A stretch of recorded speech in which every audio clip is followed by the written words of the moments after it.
അപ്പോൾ രാവിലത്തെ ചായ കുടിയും രാവിലത്തെ കുറച്ച് ജോലിയൊക്കെ കഴിഞ്ഞിട്ട് അടുത്ത ഉച്ചയ്ക്ക് കറി വെക്കാനുള്ള തയ്യാറെടുപ്പിലാണ്. അപ്പോൾ ഇന്നലെ കുറച്ച് പാലക്കും മേത്തിയൊക്കെ വാങ്ങിച്ചിട്ടുണ്ടായിരുന്നേ. ഇന്ന് പാലക്കും ദാലും കൂടി ഇട്ടിട്ട് പാലക് ദാൽ വെക്കാമെന്ന് ഞാൻ വിചാരിച്ചിട്ടുണ്ട്. അപ്പോൾ അതിൻ്റെ റെസിപ്പിയും കൂടി ഞാൻ ഒന്ന് കാണിക്കാമേ. മിക്ക എല്ലാവർക്കും അറിയായിരിക്കും, എന്നാലും ഞാൻ വെക്കുന്ന രീതി ഒന്ന് കാണിച്ചു തരാമേ. ഈ പാലക്കിൻ്റെ ടേസ്റ്റ് അങ്ങനെ എല്ലാവർക്കും ഇഷ്ടപ്പെടത്തില്ലേ. എനിക്കും ആദ്യം പാലക്ക് ഇഷ്ടമില്ലായിരുന്നു, പിന്നെ ഇപ്പം കഴിച്ച് കഴിച്ച് ശീലമായി. പിന്നെ അത് ഹെൽത്തിയും ആണല്ലോ, നല്ല ഹെൽത്തി കറിയാണ് പാലക്കും ദാലും കൂടി വെച്ചിട്ട്.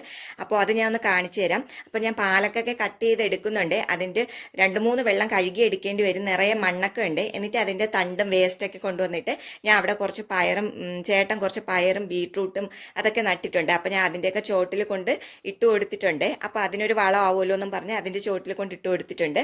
എന്നിട്ട് ബാക്കി പാലക്കൊക്കെ കഴുകി അരിഞ്ഞെടുത്ത് വെച്ചിട്ടുണ്ട്. അപ്പോൾ ഞാൻ അതിൻ്റെ റെസിപ്പി ഒന്ന് കാണിച്ചു തരാമേ. അപ്പോൾ അതിന് വേണ്ടിയിട്ട് മഞ്ഞ കളറിന്റെ കുഞ്ഞു ഡാലിലെ അതാണ് ഞാനിവിടെ എടുത്തിട്ടുള്ളത്. മൂഗ് ഡാൽ എന്ന് പറയും. അത് നന്നായിട്ട് കഴുകിയതിന് ശേഷം ഞാൻ ഒരു 15 മിനിറ്റ് അത് കുതിരാൻ വെച്ചിട്ടുണ്ടായിരുന്നേ. എന്ന് വെച്ചാൽ പെട്ടെന്ന് വെന്ത് കിട്ടും, അതിന് വേണ്ടിയിട്ടാണ് വെച്ചിരുന്നത്. എന്നിട്ട് അതിലേക്ക് ആവശ്യത്തിനുള്ള മഞ്ഞപ്പൊടിയും അരിഞ്ഞു വെച്ചിട്ടുള്ള പാലക്കും ഒരു 2-3 അല്ലി വെളുത്തുള്ളി ചതച്ചതും ഉപ്പും പിന്നെ കുറച്ച് വെള്ളവും കൂടി ഒഴിച്ചു കൊടുക്കാം. പാലക്കിൽ നിന്ന് കുറച്ച് വെള്ളമൊക്കെ വരും, എന്നാലും ആവശ്യത്തിനുള്ള വെള്ളവും കൂടി ഒഴിച്ചിട്ട് കുക്കറിലൊന്ന് വേവിക്കാൻ വെക്കാം. ഒരു സിട്ടി കേൾക്കുമ്പോഴും ഞാൻ കുക്കർ ഓഫ് ചെയ്യേ. എന്നിട്ട് അടുത്ത പാത്രം വെച്ചിട്ട് അതിലേക്ക് എണ്ണ ഒഴിച്ചു കൊടുക്കാം. എന്നിട്ട് എണ്ണ ചൂടായി വരുമ്പോൾ അതിലേക്ക് ജീരകം ഇടാം, പിന്നെ വറ്റൽ മുളകും കറിവേപ്പില വേണമെങ്കിൽ ഇട്ട് കൊടുക്കാമേ. ഞാൻ ഇപ്പം കറിവേപ്പില ഇട്ട് കൊടുക്കുന്നില്ല. എന്നിട്ട് അതിലേക്ക് വെളുത്തുള്ളി ചെറുതായിട്ട് അരിഞ്ഞതും ചതച്ചായാലും ഇട്ട് കൊടുക്കാം. വെളുത്തുള്ളി എത്ര എടുത്താലും നല്ലതാണ്. അപ്പോൾ എന്നിട്ട് ചെറുതായിട്ട് അരിഞ്ഞു വെച്ച സവാളയും പച്ചമുളകും കൂടിയിട്ട് നന്നായിട്ടൊന്ന് വഴറ്റി കൊടുക്കാം.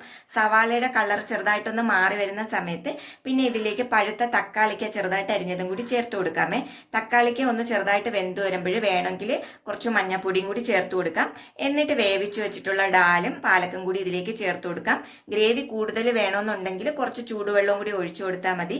ലാസ്റ്റ് കുറച്ച് നെയ്യും കൂടി ചേർത്ത് കൊടുത്താൽ നല്ല ടേസ്റ്റാണ്. അപ്പോൾ പെട്ടെന്ന് ഉണ്ടാക്കാൻ പറ്റിയിട്ടുള്ള എന്നാൽ ഹെൽത്തി ആയിട്ടുള്ള ഒരു കറിയാണ്. അപ്പോൾ ഇതേപോലെ നിങ്ങൾ വച്ച് നോക്കിയിട്ടില്ലെങ്കിൽ ഇങ്ങനെ പാലക്കൊക്കെ വാങ്ങിക്കുന്ന സമയത്ത് ഇതേപോലെ വച്ച് നോക്കണേ. പാലക്ക് നല്ല ഹെൽത്തിയാണ്, ഡാലും നല്ല ഹെൽത്തിയാണ്.